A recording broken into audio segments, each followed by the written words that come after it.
తెలిసిన సమాధానం సమాధానం యేసు ప్రభువు పట్టిగానే దేవదూతం పాట పాడారు. లోకాసువార్త 2:14 ఏమని పాడారు? సర్వోత్తమైన సర్వలలో దేవునికి మహిమయో ఆయనకి ఇష్టమైన మనుషుల మీద భూమి మీద సమాధానం కలుగును గాక. హల్లెలూయా. యేసు ప్రభువు ఎప్పుడైతే పుట్టాడో భూమి మీద ఏమొచ్చేది తెలిసిన సమాధానం వచ్చేది. కానీ మనం ఏమంటాం? సమాధానం లేదు, సమాధానం లేదు, సమాధానం లేదు. ఏదైనా సమస్య రాగానే సమాధానం లేదు. జీవితంలో ఎంత చెప్పినా కానీ సమాధానం లేదంటే అంటారు.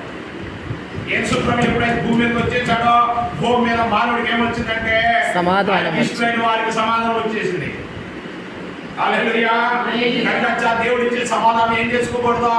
వాడు చేసుకుని యుద్ధంలో ఓడిపోయే వారిగా ఉండకూడదు. సమాధానం కలిగి ఉండటం అవసరము. అందుకే ప్రభువు అంటాడు, నా శాంతిని మీకు అనుగ్రహిస్తున్నాను. ఏమిస్తున్నాను నేను? నా శాంతిని మీకు అనుగ్రహించున్నాను. దేవుడు మనకి శాంతిని ఇచ్చుకోడు. సమస్యలు ఉండవా, అప్పులు ఉండవా, శోధనలు ఉండవా, రోగాలు ఉండవా, అన్నీ ఉంటాయండి. చెప్తున్నాం కదా, అవన్నీ పోవాలని ఎప్పుడు కోరుకోవాలి. ఉన్నందులో అన్నింటినీ జయించి ముందుకు వెళ్ళి వాడే అసలైన దేవుడు బిడ్డ అవుతాడు. హల్లెలూయా.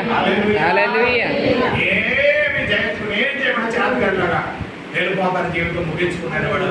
అప్పుడే దేవుడిలో గమనించండి, సమాధానం ఉండటం అవసరము, సంతోషం ఉండటం అవసరము, ప్రేమగా ఉండటం అవసరము. 4వది దీర్ఘశాంతం. ఏంటంట? దీర్ఘశాంతం. దీర్ఘశాంతం అంటే ఏంటి? ఓర్చుకొనుట, తట్టుకొనుట, సహించుకొనుట. రోమపత్రిక 5వ అధ్యాయము 3వ వచనంలో అంతేకాదు శ్రమ ఓర్పు పరీక్ష నిరీక్షణను కలగజేయని ఎరిగి శ్రమల యందును అతిశయపడుదుము. శ్రమల యందు ఏమవ్వాలంట? అతిశయపడాలి. అతిశయపడడం అంటే ఏంటి చెప్పండి? ఇది అలా వస్తుందా? గర్వించడం పనులు అనగలదా? మాకు 4 లక్షలు వస్తుందండి, దేవుడికి స్తోత్రం అనగలదా అంటే